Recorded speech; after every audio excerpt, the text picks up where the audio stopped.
In just 2 years, almost 5 million illegals have poured over the border. Oh, it's true! It's damn true! Next victim, El Paso. What the hell's going on out here?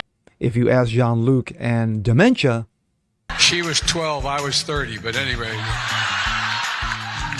we don't see a problem. Please disperse!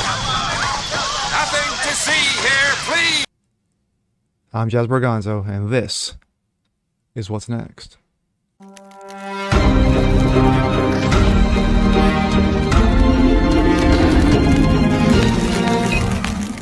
Hey, what's up, everyone? Jazz Berganzo here. Another episode of What's Next, your daily dose. Hope you guys are doing well on this Tuesday. And, of course, the countdown is still on till Christmas.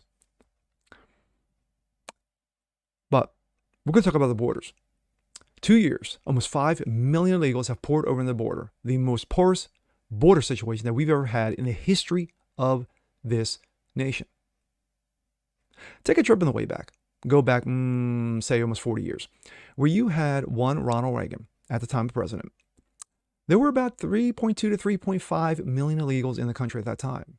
He signs the amnesty bill, the 86 amnesty bill, in November of that year, not knowing that he would open the floodgates and all hell would break loose to the tune of what?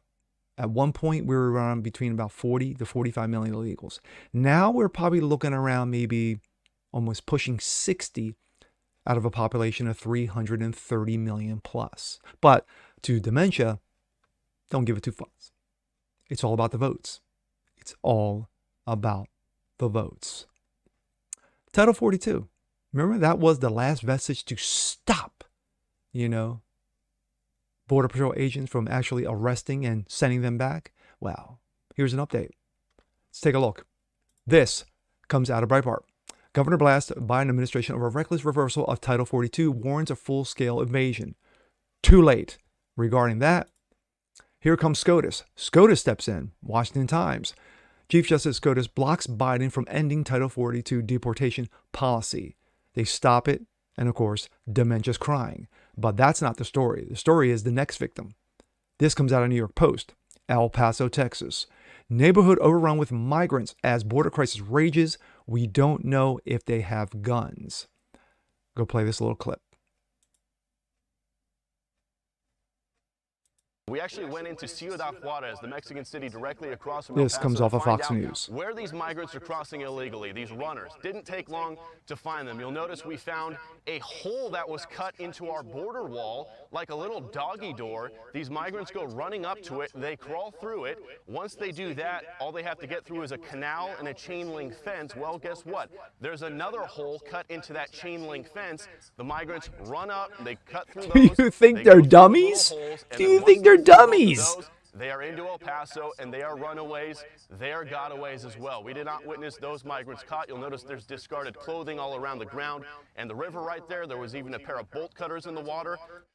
Wow. Like I said, that comes from Phil Malugin, Fox News. As El Paso becomes the #1 location for immigrants to cross the U.S., residents in Texas City tell the Post that they are now overrun with illegal immigrants who are coming into their neighborhoods, prowling through their yards, and maybe carrying weapons. No, they're just people who want a better life. Quote, it's really bad because sometimes there are up to 10, 15 of them running all over. Luis Luan, who lives in El Paso's Asteroid Park, less than 2 miles away from the border, told the Post. In the area where Luan lives, migrants either climb over the border wall or cut holes into the 9-foot barrier dividing the U.S. from Mexico.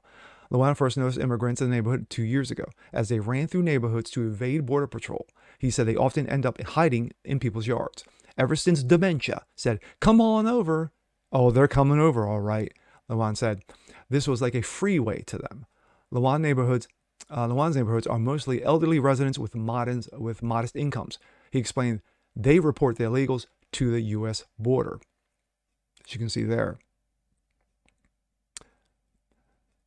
These are the encounters. El Centro, Yuma, Tucson, Arizona, El Paso, Big Bend del Rio, Laredo, Rio Grande Valley. And of course, you can see the numbers there off to your right.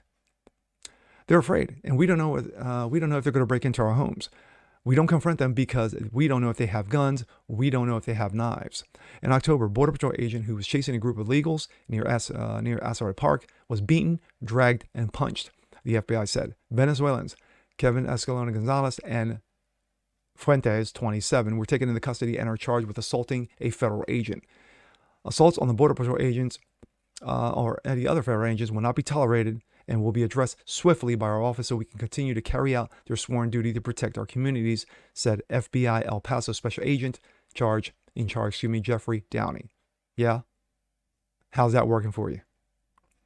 Once they make it past the border, the immigrants have to cross a Loop 375 known as the Border Highway. Cars traveling on a 6-lane highway don't expect pedestrians on the road, and sometimes they hit people as they cross along the expressway.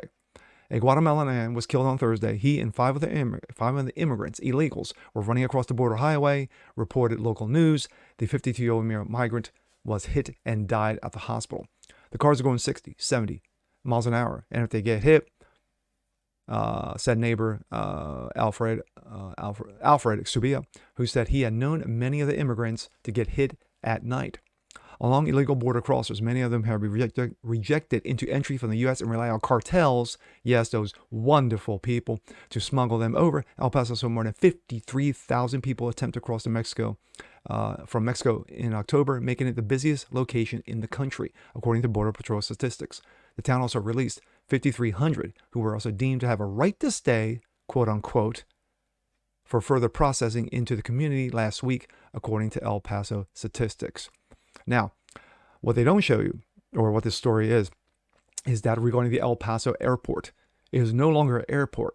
It has become basically a warehouse for illegals. No one's taken any flights in or out. It's become a vestige for illegal immigration and housing. How pathetic is that? Almost 5 million in a 2-year span that this duly elected president has allowed over. But if you listen to the comments from one Jean-Luc Picard, you know, the most qualified spokeswoman in the history of the presidency, you know, because she's black Lebanese and has a badge, that there's nothing going on here. Nothing to see here. Go back to your homes. Nothing to see here. This is how pathetic and infuriating it is, because you're talking billions that are being raped out of the American citizen, out of you and me on a daily basis when we allow shit like this going on. But sadly, you can't turn the clock back. The only thing you can do is shut off the faucet. That's all you can do at this point. I mean, imagine the manpower that you would need to round up every single illegal that has flooded over the last 2 years and throw their asses back over the border. Yes, there are good people who cross the border and they just want a better life. The overwhelming majority are not. They don't give two fucks. As long as they can suck off the teat of any state they can get their hands on, it doesn't matter to them. But of course, according to Dementia, you know, that's racism, that's phobic, you know, that you're such a hater, you know. When those like myself of Puerto Rican descent who make comments like this, oh, how can you go against your own? They're not my own. My mom and dad didn't cross no border. My grandparents didn't cross no border. They came over in planes from Puerto Rico. So, yeah. Pathetic. And it's just going to get worse, sadly. And with that being said, I'm Jasper Gonzo. This is What's Next. Want to see more just like this? Please leave a comment below. Like it, share it, subscribe to it. And we'll catch you guys on the next one. Peace.